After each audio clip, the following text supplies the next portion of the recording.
ક્યારે વિચાર્યું છે કે આપણું કમ્પ્યુટર એકચ્યુઅલી વિચારે છે કેવી રીતે? ચાલો આજે આપણે કમ્પ્યુટરના મગજની અંદર એક ડોક્યું કરીએ અને સમજીએ કે એના જટિલ નિર્ણયો પાછળનું તર્ક કેટલું આશ્ચર્યજનક રીતે સરળ છે. તો સવાલ એ છે કે એક મશીન કોઈ પસંદગી કઈ રીતે કરે છે? મતલબ જ્યારે આપણે ગેમ રમીએ છીએ કે પછી ઓનલાઈન કંઈ ખરીદીએ છીએ અથવા તો ખાલી આપણો ફોન વાપરીએ છીએ ત્યારે પડદા પાછળ હજારો નિર્ણયો લેવાઈ રહ્યા હોય છે. પણ આ બધું થાય છે કઈ રીતે? જવાબ ખબર છે. આપણે જે વિચારીએ છીએ એના કરતાં ઘણો જ સરળ છે. મોટાભાગના કિસ્સાઓમાં આ બધું ફક્ત સાચું કે ખોટું જેવા સવાલોના જવાબ આપવા પર જ આધાર રાખે છે.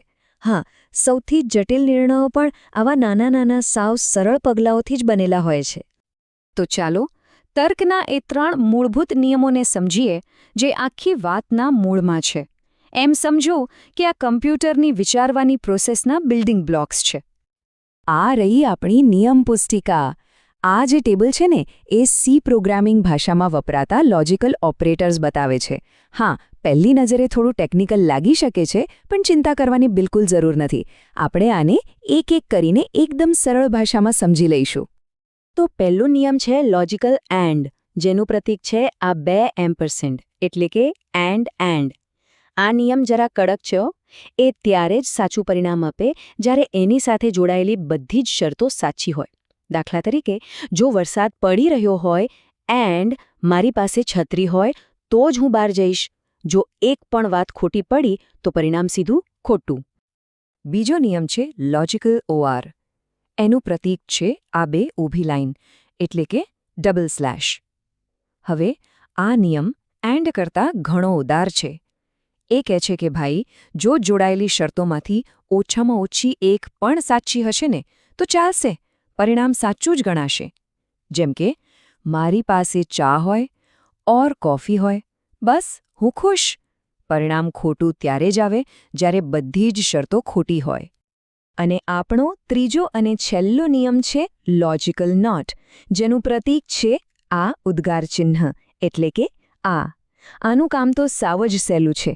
જે પણ હોય એને ઊંધું કરી દેવાનું. જો કોઈ શરત સાચી હોય તો નોટ એને ખોટી બનાવી દે અને જો એ ખોટી હોય તો એને સાચી કરી દે. બસ આટલું જ. ઓકે, તો હવે થિયરી બહુ થઈ. ચાલો આ નિયમોને એક સાચા કોડના ઉદાહરણમાં લગાવીને જોઈએ. આપણે સાથે મળીને એક કોડનો કોયડો ઉકેલીશું. આ રહ્યો આપણો કોયડો, એક નાનકડો સી પ્રોગ્રામ. આ જોઈને ગભરાવાની જરૂર નથી. આપણે હમણાં જે 3 સરળ નિયમો શીખ્યા ને, બસ એનો જ ઉપયોગ કરીને આને સ્ટેપ બાય સ્ટેપ એકદમ આરામથી ઉકેલીશું. સારું, તો શરૂ કરતા પહેલા આપણા વેરિયેબલ્સ જોઈ લઈએ. અહીં એની કિંમત છે 8, બીની કિંમત પણ 8 છે અને સીની કિંમત છે 12. અને હા, એક ખાસ વાત યાદ રાખજો, આ કોડની દુનિયામાં 1નો મતલબ છે સાચું અને 0નો મતલબ છે ખોટું.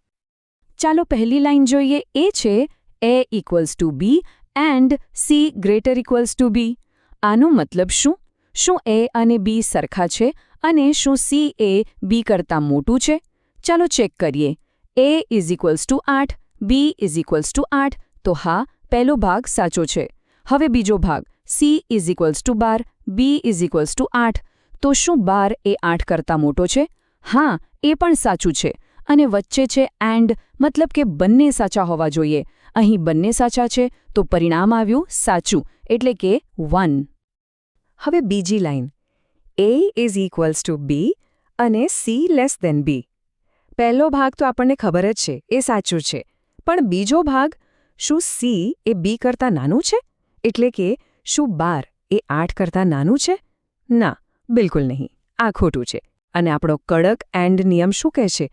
જો એક પણ ભાગ ખોટો હોય તો આખું પરિણામ ખોટું થઈ જાય, એટલે કે 0. ત્રીજી લાઈન જુઓ. અહીં ORનો ઉપયોગ થયો છે, જે 2 ઊભી લાઈનથી બતાવાયો છે. a=b ઓર c<b.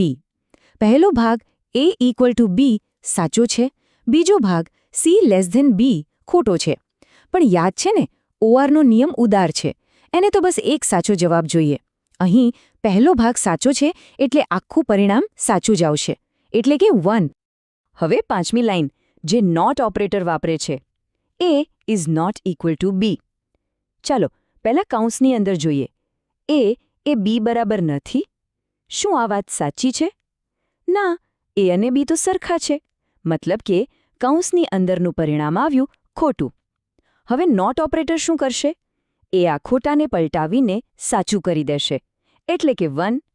તો આપણે જે આ સ્ટેપ બાય સ્ટેપ એનાલિસિસ કર્યું એના પછી ચાલો હવે જોઈએ કે કમ્પ્યુટરનો ફાઇનલ જવાબ શું આવ્યો. અને આ રહ્યું પરિણામ. આ ટેબલ પ્રોગ્રામના દરેક લોજિકલ સવાલનું ફાઇનલ આઉટપુટ બતાવે છે. તમે જોઈ શકો છો કે આપણે જે ગણતરી કરી કમ્પ્યુટરનો જવાબ બરાબર એ જ છે. 1 એટલે સાચું, 0 એટલે ખોટું.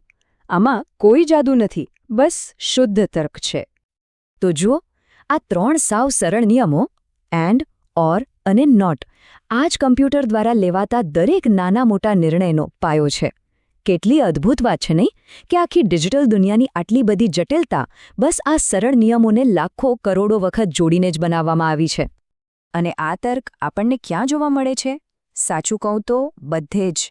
આપણે જે વિડિયો ગેમ્સ રમીએ છીએ એમાં દુશ્મનો કેવી રીતે વર્તન કરશે, આપણા ઘરનું સ્માર્ટ થર્મોસ્ટેટ ક્યારે ચાલુ થશે, કોઈ વેબસાઇટ પર પાસવર્ડ સાચો છે કે ખોટો, રસ્તા પરની ટ્રાફિક લાઇટ્સ ક્યારે બદલાશે, અરે આપણા ફોનની દરેક એપની અંદર પણ આ જ મૂળભૂત તર્ક કામ કરી રહ્યું છે. તો આ એક વિચારવા જેવો સવાલ છે.